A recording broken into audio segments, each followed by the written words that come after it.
it was announced that the president was coming to Texas and Houston would be one of his stops, we decided that this might be an opportunity to meet with him. So let's hold an event here at the Rice Hotel where he was going to be that night. So we decided to honor one of our state representatives, George Gars, I believe, and we held the event to honor him, but to use it to get the president to drop in because we were having the event. We gathered a bunch of people. So Mickey arranged with his dad, John Herrera, the attorney, to contact Lyndon Johnson's office, and go through them to ask the president to come and spend some time with us that evening. I had worked for Vice President Johnson in Washington, D.C., and was going to school, and had returned to Houston, and was just helping Dad out in his office and all. And he read in the paper where the president was coming to town, and he said, "Hey, let's invite President Kennedy to address a LULAC event." And so the letter was written. David Adame was there, and Tina Adame were there. And Dad wrote out the letter, or dictated the letter to Tina Adame, typed it out, and it was sent off. And when the president responded, or the staff responded that yes, under certain conditions, that it not be publicized, we went to work. First thing we did, we knew he was going to stay here because there was no other hotel. The only other hotel was the Shamrock Hotel. And we knew he wasn't going to stay there because the Albert Thomas Center, Congressman Albert Thomas, the Albert Thomas Center was right down the street, so he was going to stay here. We reserved the ballroom and organized the event around LULAC,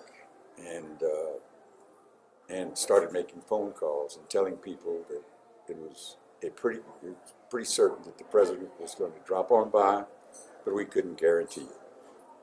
And we called everybody in Texas, former LULAC national presidents, officers, members, everybody.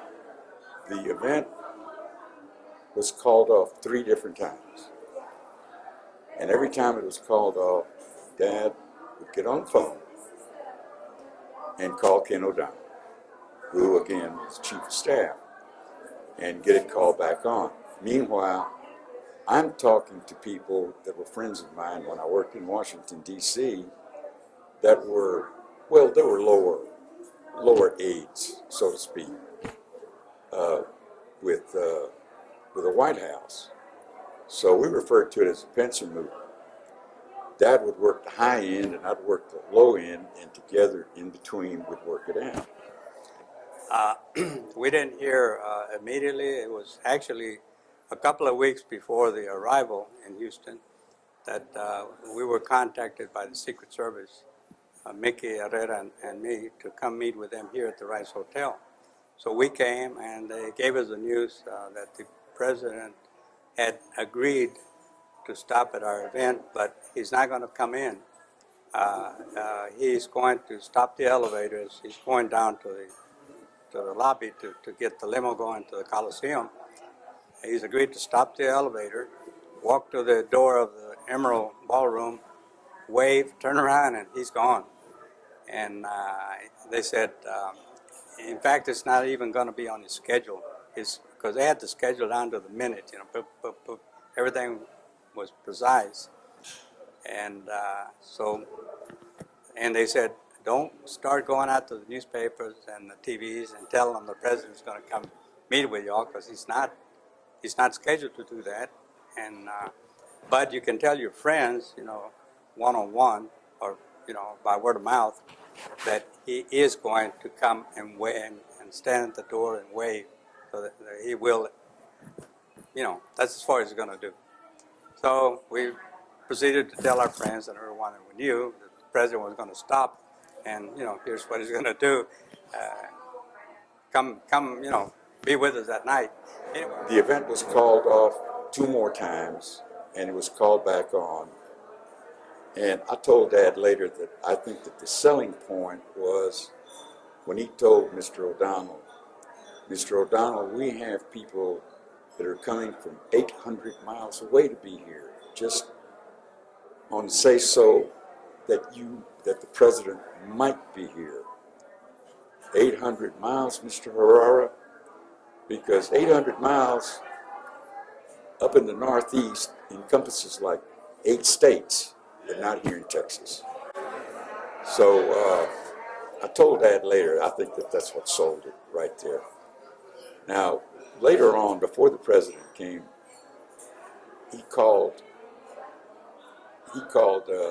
Dad, or rather, Dad called Ken O'Donnell, and Ken O'Donnell said, "Hold on, Mr. Herrera, the president wants to speak to you." And got on the phone with the president, and that's when Dad wrote on his memo pad there, "Talking Latino Politics with JFK, the greatest day in my life." We knew it down to the minute what time the elevator was going to stop. So I was among the group to receive him. And as he came out of the elevator, we noticed that he came out, and then Jacqueline Kennedy, and then Lyndon Johnson, Lady Bird, they all came out together. And we were surprised, we shook hands with all of them, and they walked to the door. And we had decided that we were going to be prepared in case things changed. So we had arranged to have the mariachis there on the stage, and we had set 4 chairs for them to sit. And when they came, John Herrera immediately, with his influence, convinced them. And I don't think it took much convincing. I think they had already decided that they would come in. When the advance man for the president peeked in the door, just opened the door, and called me over, and I went over and talked to him. He said, "They'll be down in a few minutes." And at that point, I went up to the podium, and my father was there, and I said, "Dad, they'll be down in a few minutes." Photographers were right there in front. They were about 10 deep. He said, "Mike, can't you get rid of these people? Can't you get them?" And I said, "No, Dad, they're doing their business. This is what they do." And he said, "Well, why don't you come on up here?" And I said, "No, Dad, there are too many Herreras up there on stage." When I went home that evening, I was up cloud 9. We had made a big score here. We got the president. The first time a president has dropped in on an event like ours and stayed 17 minutes. I was on high, and I was thinking ahead. Well, we need to continue this. What we need to do is our next step would be to contact Washington later and see if they will agree to meet with us, or the LULAC, the whole nation, LULAC, as a group, see if we could set up a meeting in Washington. And I had that in my mind when I went to sleep.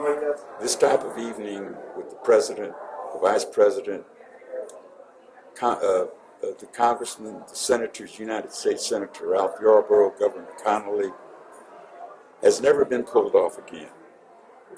And it hasn't been repeated, and this was the first time that a president paid attention, or I should say, recognized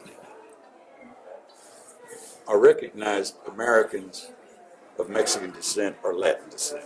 And the other thing that stuck in my mind that night is one of the mariachi guys told us that the president had turned to Jack, the first lady, and said, "I am really having a good time." That's all right. The next day, he's gone. I was just happy that the event came off, and that the Latin American people were recognized.